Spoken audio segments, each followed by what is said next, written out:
हुनर तो सब में होता है। हुनर तो सब में होता है, बस फर्क सिर्फ इतना है, किसी का छिप जाता है और किसी का छप जाता है। आदाब, नमस्कार, सत श्री अकाल दोस्तों, this is Arshiya mica. Revenge लेना बुरी बात है, लेकिन अगर उसी बदले को अपनी सक्सेस का जरिया बना ले तो आपको सक्सेसफुल होने से कोई नहीं रोक सकता। क्योंकि लाइफ में कुछ एक्स्ट्रा ऑर्डिनरी या सबसे यूनिक करने के लिए एक वजह का होना बेहद ज़रूरी है, फिर चाहे वो वजह खुशी हो या किसी से बदला लेना हो। क्योंकि बिना किसी पर्पस के आप कोई भी मुकाम हासिल कर ही नहीं सकते, इसलिए अपनी लाइफ में पर्पस जरूर रखिए। आज के टाइम पर कार को पसंद करने वाले लोगों के माइंड में सबसे पहला नाम आता है तो वो है लैम्बोर्गिनी, दुनिया की सबसे बड़ी सुपर कार्स में से एक, जिसको खरीदने का सपना हर कार लवर को होगा। इस कार की सबसे बड़ी खासियत, बाकी कार आप तब खरीदते हैं जब आप कुछ बनना चाहते हैं, पर लैम्बोर्गिनी कार आप तब खरीद सकते हैं जब आप कुछ बन चुके हैं। इस कार को बनाने वाले एक legend person, the one and only Ferruccio Lamborghini, जिन्होंने फरारी कंपनी के मालिक एंजो फरारी से बदला लेने के लिए अपनी ही एक कार कंपनी बनाई, जो दुनिया की सबसे बड़ी सुपर कार्स कंपनी में से एक बन चुकी है। तो चलिए शुरू करते हैं कि किस तरह फेरुचियो लैम्बोर्गिनी ने इस कार कंपनी की शुरुआत की। फेरुचियो लैम्बोर्गिनी का जन्म 28 अप्रैल 1916 को इटली के सेंट्रो शहर में हुआ। ये एक मिडिल फैमिली से बिलोंग करते हैं। इनके फादर एंटोनियो लैम्बोर्गिनी, जो कि एक फार्मर थे और खेतीबाड़ी करके ही अपने परिवार का पालन पोषण किया करते थे। क्या था, बचपन से ही इन्हें कार्स का बेहद शौक था, पर किसी ने कभी सपने में भी नहीं सोचा था कि एक दिन ये इतनी बड़ी कंपनी खड़ी कर देंगे। इन्हें बचपन से ही मैकेनिक्स के काम में बेहद इंटरेस्ट था और उनका सपना था कि मेरे पास भी बहुत सी महंगी महंगी गाड़ियां हों। सक्सेस हमेशा आपकी सोच पर डिपेंड करती है। भले ही ये मिडिल क्लास फैमिली से बिलोंग करते थे, पर कभी सोच को छोटी नहीं होने दिया। बचपन से ही फेरुचियो का दिमाग काफी तेज चलता था। अपनी एजुकेशन पूरी करने के बाद इन्होंने एयरफोर्स में अपना कदम रखा और उस वक्त वर्ल्ड वॉर फर्स्ट चल रहा था। इन्होंने मैकेनिकल सुपरवाइजर के तौर पर काम करना शुरू कर दिया।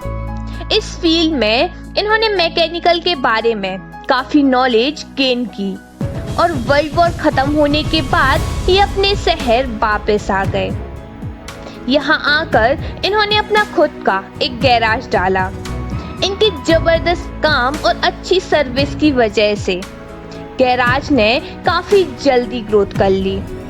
लेकिन वॉर खत्म होने के बाद लोगों की आर्थिक स्थिति काफी बिगड़ जाती है, जिससे बिजनेस को स्मूथली ग्रो कर पाना मुमकिन नहीं होता और ज्यादातर लोग कृषि की ओर अग्रसित हो जाते हैं। इसी तरह इटली में भी वर्ल्ड वॉर की वजह से लोग खेती की ओर ज्यादा ध्यान देने लगे, जिससे ट्रैक्टर्स की मांग काफी तेजी से बढ़ने लगी। और तब फेरुचियो ने 1948 में अपनी एक ट्रैक्टर की कंपनी खोली और नाम रखा लैम्बोर्गिनी टेरिटोरी। और इनके लक और कड़ी मेहनत की वजह से धीरे धीरे करके इटली में इनकी कंपनी फेमस होती गई। लोगों को इस कंपनी के ट्रैक्टर काफी पसंद आते थे। 1959 में इन्होंने एक ऑयल रिफाइनरी कंपनी भी खोली और यह कंपनी बहुत जल्द ही आसमान की बुलंदियों तक पहुंच चुकी थी। उस टाइम तक फेरुचियो लैम्बोर्गिनी काफी फेमस पर्सनालिटी बन चुके थे और धीरे धीरे करके अब इन्होंने कार खरीदना शुरू कर दिया, जो कि इनके बचपन का सपना था।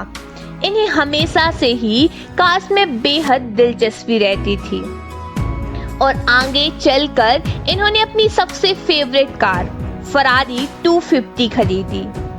ये उस कार में कुछ ना कुछ मॉडिफाई करते रहते थे, पर एक दिन इन्होंने फरारी कार के इंजन में और क्लच में कुछ प्रॉब्लम्स दिखाई दी।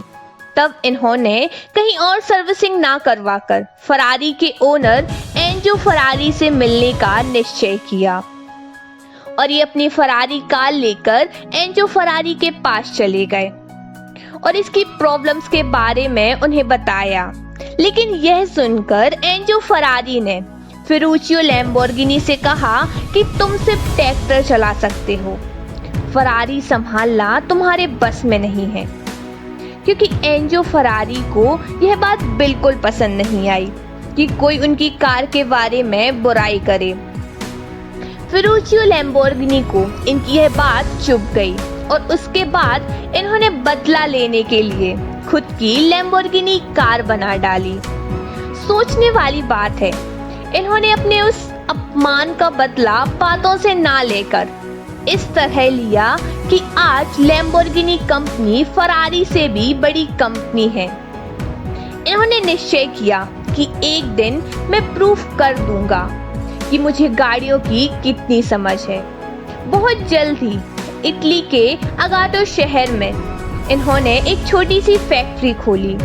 हालांकि उस वक्त लैम्बोर्गिनी टेरिटोरी कंपनी कुछ घाटे में चल रही थी, इसलिए इस कंपनी के कुछ शेयर्स इन्होंने सेल कर दिए और इस कंपनी को बढ़ाने के लिए इन्होंने दिन रात कड़ी मेहनत की और 1963 में इन्होंने अपनी कंपनी को लैम्बोर्गिनी ऑटोमोबाइल से रजिस्टर करा दिया।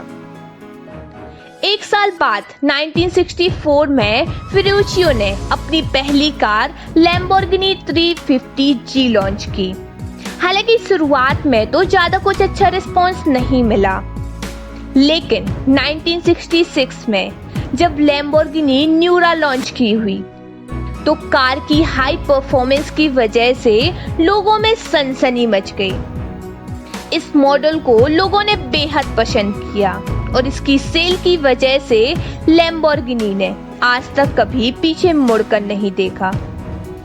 और आज वो वक्त है जब लैम्बोर्गिनी फरारी तो क्या दुनिया की हर कार को टक्कर देने में सक्षम है। लैम्बोर्गिनी अपने हर कार का प्रोडक्शन बहुत ही कम रखती है। ये कार काफी एक्सपेंसिव और हाई क्वालिटी वाली होती हैं। 2016 लैम्बोर्गिनी के लिए सबसे सुनहरा साल माना जाता है क्योंकि इस साल इन्होंने 3457 कारें बेची।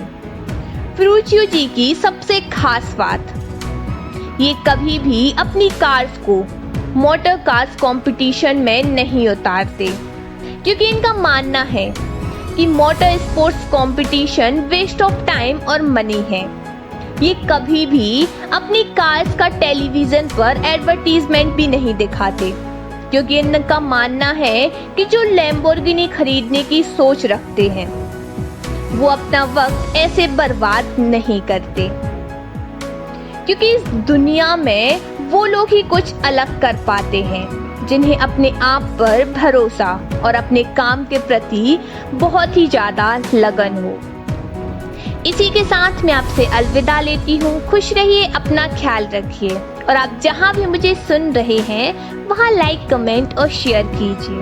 और हाँ, सब्सक्राइब करना मत भूलिए क्योंकि जब कुछ ना हो छुपाने को तो बहुत कुछ होता है दुनिया को दिखाने को। शुक्रिया।